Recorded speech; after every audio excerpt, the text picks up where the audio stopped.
There's no script. There's nothing you can say. There's nothing you can do to get them to do what you want them to if they don't want to do it. So you have the have to, and then you have the want tos, right? So what did we learn yesterday? Was anyone paying attention? Write them up, okay? So we meet with a client. Are you going to hire me to be your agent, yes or no? Right? It doesn't have to be yes or no. It's here's some information, that's the write-up. This is what your house is worth. This is what we charge. These are the other fees associated. Here's what you're going to net. How much do you owe? Is $140,000 what you were thinking you'd be able to get out of this house, right? The person that has to sell already has an idea of what their home is worth. Before I got in the business, there was the book, the MLS book, and the agents got it once a month, and that was all the listings printed out in like a big binder. And that was, no one knew what was for sale. They needed a real estate agent. If you wanted to buy a 3-bed, 2-bath, 1,500 square foot house, you had to find an agent that knew the market and knew the MLS so well, they'd say, okay, there's 15, right? And mind you, there was 6 months of inventory back then, 3 to 4 times the amount of inventory there is now. So there could be 20, 15, 20, 40, right? And that agent would then filter through and try to figure out what you wanted. So they really had to do a deep dive with you because they physically had to look, right? Now, you can go on Zillow, Realtor.com. There's 5 sites that our website uses, 541 Sold. If you go and you put in what is my home worth, it'll give you a 5-site analysis plus its own estimate. So people have an idea of what their home is worth today is what I'm getting at. They didn't used to. They had no idea. So they know what they want out of their house. And then we guide them. We don't make the market, right? I don't decide your house is worth 400 and then go create $400,000. We make an educated guess as to what we think the market will bear, right? And the market is buyers that are ready, willing, and able, right? So they have a down payment, they're pre-qualified, or they have cash in the bank, and they want to buy a house that have seen competing properties. That is the market. The market are the pool of buyers that are searching in Southern Oregon or whatever market that we're in, looking at competing properties, so other properties they could purchase with their dollars. They make that determination. So us as real estate agents, I think often people think that somehow we create the pricing. We don't. We take a stab at what we think the market will bear based on what other properties similar to it have sold for or are being marketed for or are pending, right? So what if you don't get your price? Is a very important question because right now, good chance you're not gonna get your price. Is the first offer usually the best offer or the worst offer? About 95% of the time, first offer is your best offer. So if you know your first offer is your best offer and you get an offer in after say being on the market for 60 days, you know how long 60 days feels to a seller? An eternity. I have people, their house has been on the market for 6 days and they're like, I can't take it anymore. I'm like, dude, it hasn't been a week. And they're like, are you serious? I thought it's been a month. I'm like, no, it's been 6 days. We had 4 showings. Ow! Ow! Right?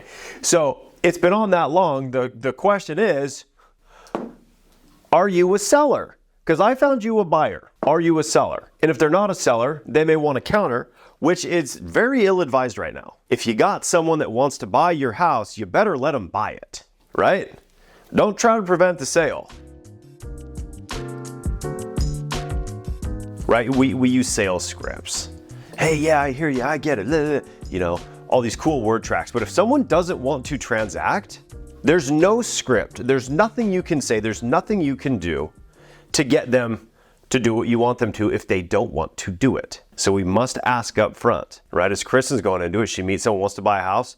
Do you really want to buy a house? Because if I'm gonna be away from my kids Friday evenings and Sunday mornings showing you property, I think it's fair if I ask you, do you actually have the intention of purchasing or where are you at in the process? And hey, do you actually want to sell your house or are we just marketing your house for sale, right? Because anyone can market a house for sale, take pictures of it, put whatever price you want. Everyone knows your house is for sale. We'll make sure everyone knows your house is for sale. But if you don't have it priced well, because you're not a real seller, then it won't sell. And we don't get paid. And then you think we're idiots, you as in the client. The client will think we're idiots if we don't get it done because we agreed to something that wasn't realistic, right? Because why would an agent take a listing they didn't think they could sell? Because they don't get paid unless it sells. Now, as a buyer, we're seeing this pretty frequently. So it is, whose house is it that we're trying to buy? Is it the buyer's house or is it the seller's house? So if there's something wrong with the seller's house, why do we make it the buyer's problem sometimes? The seller's problems are not our problems. They're not the buyer's problems. That make sense? If the house needs a new roof, what would we do? What are a couple options we could do if a house needs a new roof? I heard price reduction, credit, repair. Yes. And if the seller doesn't, you can take them to zero. Because instead of a $15,000 problem, now they have a $415,000 problem because they lost their buyer, right? As a buyer, you can always take the seller to zero and you just terminate. Like, hey, that house has a bad roof on it. That is not my problem. That is your problem. One thing that we don't do enough that we could do is say, okay, fine. We'll give you your price. We'll give you your $415,000. Okay, you get it. You get all $415,000. But the $15,000 that we need for the new roof, you leave that in escrow and you get it in 60 days. If I don't replace the roof within the first 60 days, you get that money. How's that sound? You got your price because that ain't my problem. Too often, I think that we get into escrow on a house, and we decide that all of the seller's problems are somehow the buyer's problems, and we're not willing to take them to zero. You got to be willing to take people to zero. You got to be willing to advise your clients to take people to zero, because at some point, Amy's going to have to sell that house. And if that house still sucks because her buyer bought a house that sucks because the buyer took on the seller's problems, she can't assume that the next buyer will take on the new seller's problems. The seller's problems are the seller's problems. So what does that mean if you're a listing agent? The seller's problems are your problems, right? So if the house needs a new roof with buyer A takes you to zero and terminates, says we're going to find a house that the seller's willing to take care of their own problems. So as a listing agent, those problems are our problems, and we have to convey to the seller that they don't go away. Now, if you do a drastic price reduction, say you take them from $415,000 to $300,000, maybe a buyer will take on that problem. But what's more expensive, $115,000 or $15,000? Okay, so discipline is the strongest form of self-love. All right, think about that. Discipline is the strongest form of self-love. What are you doing to your mind? What are you doing to your body, right? Do we have choices? We have, what is it, like 30,000 choices you can make a day? I look at my closet and I'm like, can I just be Steve Jobs? He wore a black shirt and jeans every day. That's it, right? Remove 20 decisions. Socks, pants, belt, shirt, jacket, accessories. And that really applies here. What you do for the next 2 years will determine whether or not you're a success in real estate. After that, it's almost too late.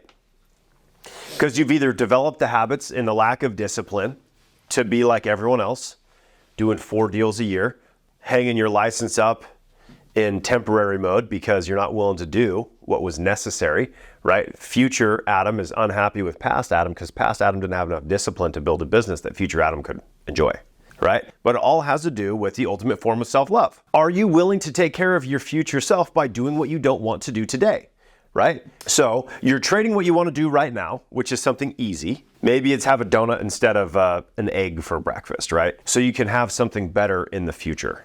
We don't do what we want to do every morning. We do what's best for us to do every morning, which ultimately is make connections with other human beings that may buy, sell, or invest in real estate in the future. Are they going to buy the day that you call them?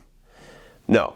Could you have gone to coffee with your friend instead of making the calls, right? So the thing you want to do, you don't do, and you do the thing you don't want to do for something better in the future, right? Because it is true, your future self is depending on you to keep the promises you made to yourself yesterday.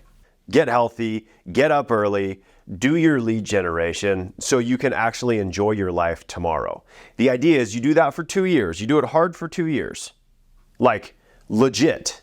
Multiple hours a day, hundreds of calls, you'll be unstoppable in this business.